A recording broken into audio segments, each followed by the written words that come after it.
नमस्कार। कृषि दर्शन कार्यक्रम में आप सभी भाई बहनों का हार्दिक स्वागत है। किसान भाइयों, लगन और कड़ी मेहनत हमेशा सफलता का रास्ता खोलती है। अगर व्यक्ति सोच ले कि मुझे अपने क्षेत्र में काम करना है, किसान सोच ले कि मेरी ज़मीन पे काम करना है, तो कोई आगे बढ़ने से नहीं रोक सकता। किसान भाइयों, अभी हमने देखा यहाँ आके एक पथरीली ज़मीन में एक किसान अपने संतरे के खेत में काम कर रहे थे। हमने उनसे बात की। ये ज़िला है पांडुना, ब्लॉक है पांडुना और गांव है तेगांव।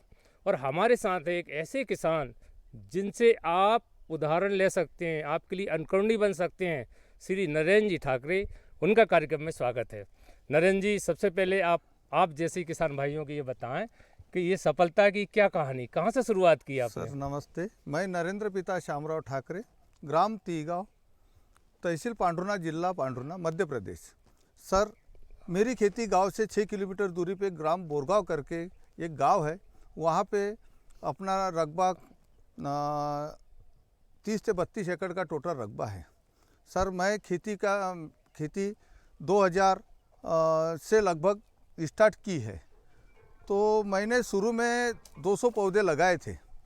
ठाकरे जी, हम देख रहे हैं कि संतरों के बीच में लगभग 20 से 25 फीट की दूरी है, तो क्या इसमें आप कोई फसल लेते हैं? सर, उसमें 20 बाय 25 के हमारे क्षेत्र में इसलिए नहीं लेते सर कि हमारी ज़मीन पथरीली होने के कारण हम लोग 20 बाय 12-15 इसलिए कम में लेते कि भविष्य में झाड़ नहीं बना तो अपनी ज़मीन ये ना हो जाए, इसलिए हम लोग बीच में क्रॉप लेते ना सर। उसमें जैसा कि सोयाबीन हो गया, मिर्ची हो गई, कपास हो गया, टमाटर हो गया। हम जैसा समय 3 साल के अंदर हम उसमें गेहूँ भी लेते, चना भी लेते। ऐसे जो संतरे के झाड़ की हाइट के हिसाब से हम लोग उसमें क्रॉप लेते हैं। किसान भाई ठाकरे जी ये बता रहे हैं कि जैविक खेती का भी उपयोग करते हैं। तो इस संतरे की फसल आप देख ही रहे हैं, इसमें प्राकृतिक तरीके से कैसे खाद मिल सकता है और जैविक तरीके से कैसे ये खाद तैयार करते हैं, ये भी इनसे पूछेंगे और कैसे उसका उपयोग करते हैं ये भी पूछेंगे। बताएं सर, जैविक खेती जैसा सर मैंने 2006 से स्टार्ट की थी। उस समय मेरे पास बहुत एक जोड़ी और 2 गैया थी सर उस समय। तो मैंने धीरे धीरे उसको आज तक जैसा कि 2006 से स्टार्ट की थी, तो उस समय मैंने टाके बनवाए जो थे तो थोड़े कम थे। आज के तारीख में बहुत सारे टाके भी हो चुके हैं सर। उसका फ़ायदा मैं बहुत अच्छे तरीके से कर रहा हूँ सर। क्या टाके के बारे में बताएं, किस प्रकार का, कंपोस्ट या वर्मी कंपोस्ट? तो टाका सर, जैसा पशु का जो गोबर रहता है सर, और जो खेत में जो ड्रा मटेरियल रहता है, जो ड्रा मटेरियल रहता है वो नीचे स्तर पे डाला जाता है। उसके बाद में गोबर खाद डाला जाता है, उसके बाद में ड्रा मटेरियल डाला जाता है, उसके बाद में गोबर खाद डाला जाता है 2 फीट में। तो सर उसका कम से कम 40 से 45 दिन में खाद बनना चालू हो जाता है सर। तो ऊपर की लेयर निकालते निकालते हम लोग उसको यूज़ में लेते हैं, नीचे का बनते चलता है। ऐसे अभी 49 ट्राली सामान्य लाइक के अपने पास टाके हो चुके हैं सर। 50 ट्राली का स्वयं उत्पादन करते हैं सर? 50 ट्राली ड्रा मटेरियल का, केचुआ खाद 13 ट्राली, 13.5 ट्राली निकल जाती है सर। तो किसान भाइयों ये बता रहे हैं कि जो फसल के अवशेष है, कचरा है, पत्ते हैं, उससे ये वर्मी कंपोस्ट अर्थात केंचुआ खाद तैयार करते हैं, लगभग 13 ट्राली, और उसका खेत में उपयोग करते हैं। उससे क्या फ़ायदा होता है? सर, जैसा कि संतरे के पौधे में साल में 2 बार देते सर। एक बार मानसून के पहले देते हैं, इसलिए देते सर कि वो केचुआ खाद के लिए नमी अति आवश्यक होती है। तो एक नमी के कारण उसमें जो केचुआ खाद निकलता है, उसमें सूक्ष्म जो केचुआ रहते हैं वो नमी के कारण पूरे अपने खेत में फैल जाते हैं सर। तो झाड़ की उम्र देखते हुए, जैसा 5 साल के अंदर का पौधा रहा तो उसको कम मात्रा में दिया जाता है, और जैसा उसके आयु बढ़ने से उसको उसका आहार बढ़ते चलते चलते उसको 15 से 20 केजी तक लेके जाते हैं सर। तो साल में 2 बार दिया जाता है। जिस समय नमी रहती है ज़मीन में उसी समय दिया जाता है, अन्यथा गर्मी के समय देने से उसमें केचुए जो रहते वो मर जाते सर। जैसा कि टाके में जैसा खाद बनाना चालू करता है केचुआ, उसी प्रकार ज़मीन में जैसी जैसी कम से कम नहीं तो 10 फीट तक जाने की उसकी क्षमता रहती है सर। हमने उसका छोटा सा एक प्रयोग करके देखा था कि वह ताके में वो खाद बना सकते हैं। तो अपने ड्रा मटेरियल खेत में पड़ा रहता है तो उसका भी क्या बना सकते हैं यानी वो उपयोग में आएगा कि नहीं आएगा अपने खेत का ड्रा मटेरियल। तो हमने उसका प्रयोग किया सर। तो वास्तविक देखा जाए जो केचुआ है सर, जहाँ पे रासायनिक के तत्व ज़्यादा रहते हैं वहाँ पे वो उतना काम नहीं कर सकता, लेकिन जहाँ पे कचरा गाड़ी रहती है वहाँ पे वो कम से कम 10 फीट तक वो काम करता है सर। किसान भाइयों, किसान और पशुपालन एक दूसरे के पूरक हैं। खेती से उन्हें अनाज और खाद्यान्न और बागवानी इस तरह के उत्पादन तो मिलता ही है, लेकिन हरा चारा भी मिलता है, और पशुओं से इस फसल में डालने के लिए खाद मिलता है, शुद्ध जैविक खाद मिलता है। तो हमारे किसान भाई निश्चित रूप से डेयरी का काम भी करते होंगे, इस बारे में बताएं आप। सर डेयरी के बारे में जैसा मेरे पास पहले 50 पशु थे सर। ये थोड़ी लेबर की समस्या के कारण मैंने उसको 80 नस्ल पाली। तो मेरे पास अभी 4 गैया है सर, और एक ही जोड़ी रखी मैंने। तो 4 गैया का दूध आज के तारीख में देखा जाए तो 35-40 लीटर दूध होता है सर, और उसके बछड़े भी तैयार हो रहे हैं। तो मैंने अभी भविष्य की सोच ऐसी है कि जैसा अभी तो डेयरी पे जा रहा, लेकिन उसका स्वयं प्रोजेक्ट तैयार करते हुए वो मार्केट तक पहुंचाने का मेरा विचार चल रहा है सर। क्योंकि डेयरी में थोड़ा सा रेट कम ज़्यादा चलते रहता है, इसी कारण से अपने दूध की फैट अच्छी निकलती है। तो अपन क्यों ना उसका खवा बनाया जाए, उसका पनीर बनाया जाए और मार्केट में पहुंचाया जाए। क्योंकि जैविक के नाम से, जैविक का कामच है अपना, तो जैविक के नाम से अपना भी मार्केट अच्छा चलेगा। क्योंकि कृषक लोगों ने तो ऐसा हर काश्तकार के पास कुछ ना कुछ रकबा होता है, तो उन्होंने साइड बिजनेस, जैसा अपन सोचते हैं कि साइड बिजनेस कृषक के जैसा साल कम ज़्यादा होता है, तो अपने को महीने का आवक होना चाहिए। इसीलिए खेती को एक साइड बिजनेस करने के लिए अपने पास दूध उत्पादन बहुत अच्छा है। क्योंकि दूध से अपने को गोबर खाद भी मिलता है, और पशु से जो भी बच्चा तैयार होता है वो भविष्य के लिए अपने ही काम आता है। जैसा कि आजकल ऐसी नस्लें निकली सर, मेरे पास तो अभी 18 महीने में वो गब्बर हो चुकी है। तो ऐसी नस्ल अच्छी निकली है सर। और गैया ऐसी चीज़ है सर कि गब्बर होने के बाद में भी 6 माह और भी दूध दे देती है, उसके बाद में 3 माह तक ही खाली रहती है, नहीं तो और उसका दूध चालू होता है सर। तो मेरे पास आज के तारीख में 30-35 लीटर दूध भी हो रहा है सर। तो किसान भाई आप देख रहे हैं, किसान के कदम अब कच्चे माल के अलावा प्रसंस्करण की तरफ भी बढ़ रहे हैं। जैसे दूध के बने उत्पाद, फलों से बने उत्पाद, और जो धान और गेहूं जो फसल है, इनसे उत्पाद बना के वो चाहते हैं कि हम स्वयं मार्केटिंग करें, ऐसा ठाकरे जी ने बताया। तो इसके अलावा जो परंपरागत खेती है यहाँ पे होती है, जैसे कपास और धान अगर होती है उसके बारे में बताएं, गेहूँ होता है उसके बारे में बताएं। सर हमारे क्षेत्र में जैसा धान बहुत कम प्रमाण में होता है, तो कपास हो गया, सोयाबीन हो गई, और मिर्ची का अभी वायरस के कारण तो हम कृषक लोग नहीं लगा रहे। उसके अलावा हम लोग मूंगफली हमारे क्षेत्र में होती है। ये थोड़ी सी समस्या जैसा पशु जंगली सुअर के कारण हम लोग उसमें ध्यान नहीं दे रहे। नहीं तो ये जो कपास हम लोग लेते हैं सर, तो उसका एवरेज मौसम के आधार पे हमको हो जाता है सर। ऐसा जैसा हम लोग संतरे के बीच में लेते तो उसमें जैसा हमारी इंटरक्रॉप भी हो जाती है, और हमारा उत्पादन भी थोड़ा कपास सोयाबीन लेने से बढ़ जाती है। जी किसान भाइयों, हर चीज़ का अपना वक्त होता है। अब वक्त है छोटी सी ब्रेक का। ब्रेक के बाद फिर मिलते हैं। अरे सुन तो। मुझे क्या सुनाना चाहते हो? जो सुनाओ मेरी सौतन को। किसको? अरे वही तुम्हारा मोबाइल फोन, जिससे सुबह शाम दिन रात चिपके रहते थे और कहते थे किसान कॉल सेंटर से बातें हो रही हैं। अच्छा ये बात है। हाँ क्यों, क्या हुआ? अब बात नहीं होती क्या? अब तो झट से बात हो जाती है। संबंधी समस्याओं का अपनी भाषा में तुरंत हल पाने के लिए पूरे भारत में किसी भी फोन से हेल्पलाइन नंबर पर संपर्क करें। किसानों का दोस्त किसान कॉल सेंटर।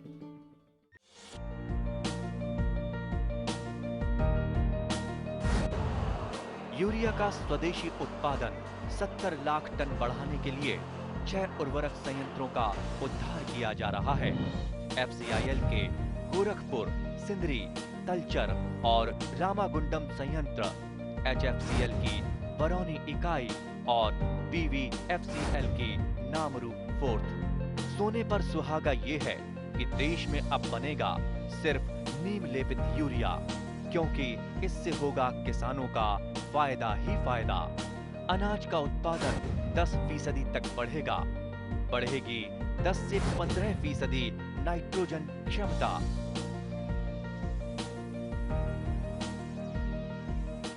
किसान भाइयों, ब्रेक के बाद एक बार फिर आपका स्वागत है। अब बात करते हैं संतरे की खेती की। तो कम लागत में अधिक उत्पादन हो, इसके लिए आप क्या करना चाहिए किसानों को?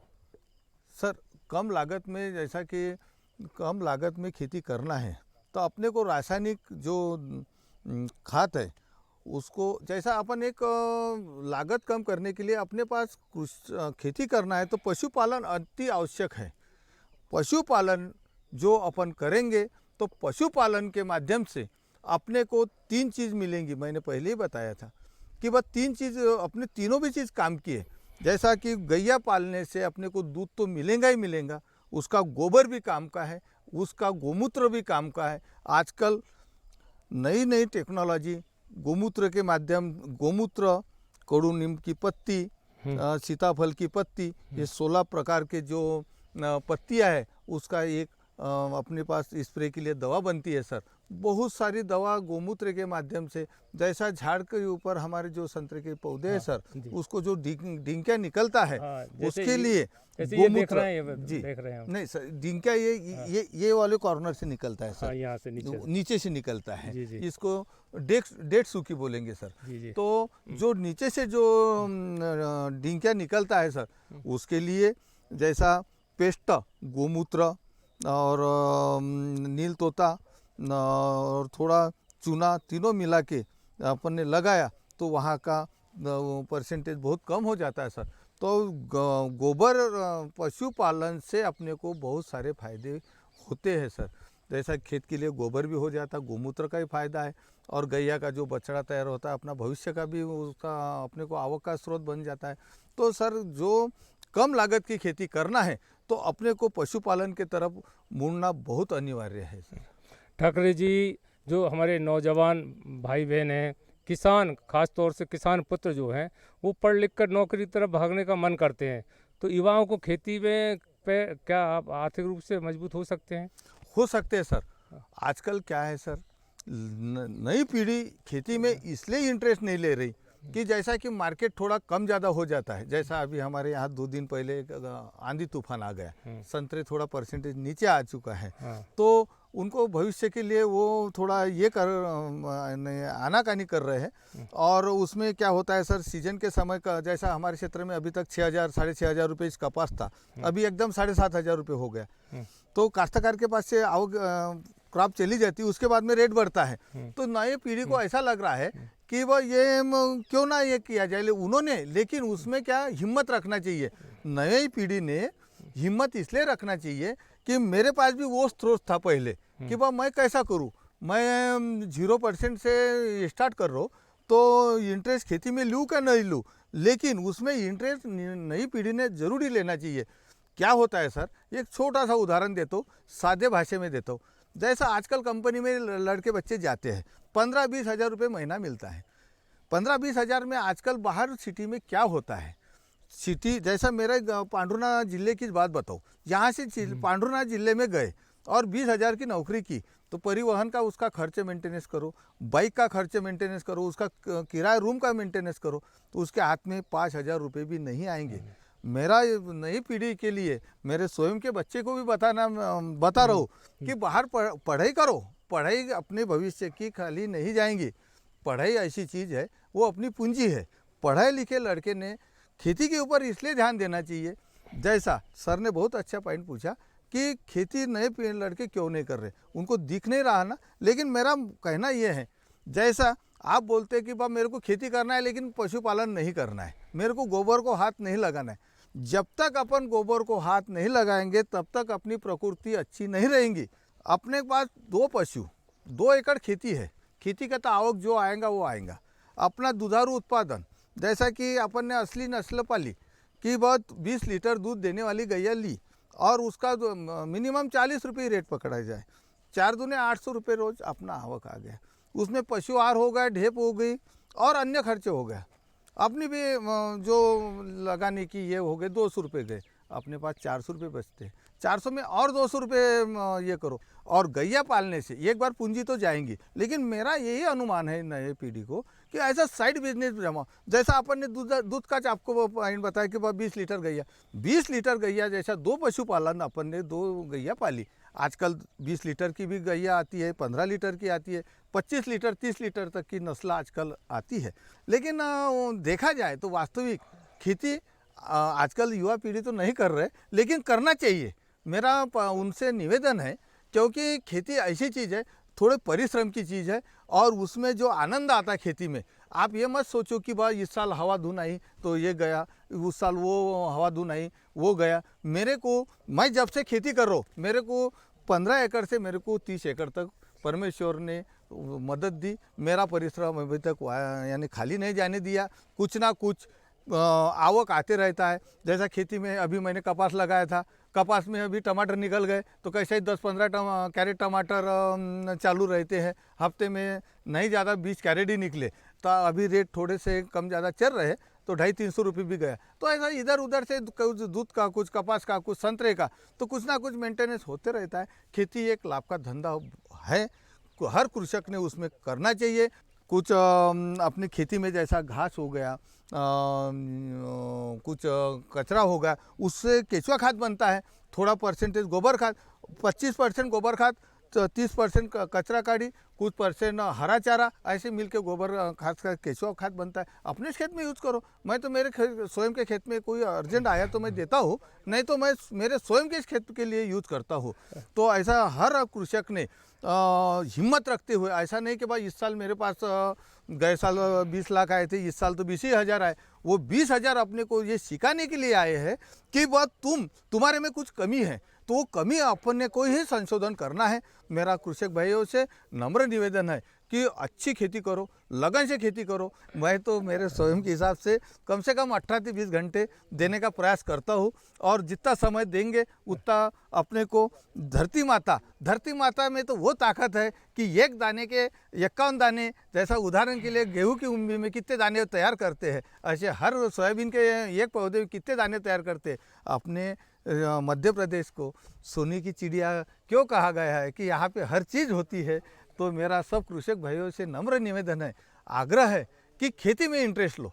खेती ऐसा नहीं है कि बहुत खेती घाटे का धंधा है। आपके सामने मैं सफ़ेद कपड़े पहने हुए हैं, ये कैमरा के सामने पहने हुए हैं, नहीं तो मैं खेत का मेरा ड्रेस रहेगा तो आप विचार करोगे कि वह खेती में वास्तविक परिश्रम है, करना चाहिए।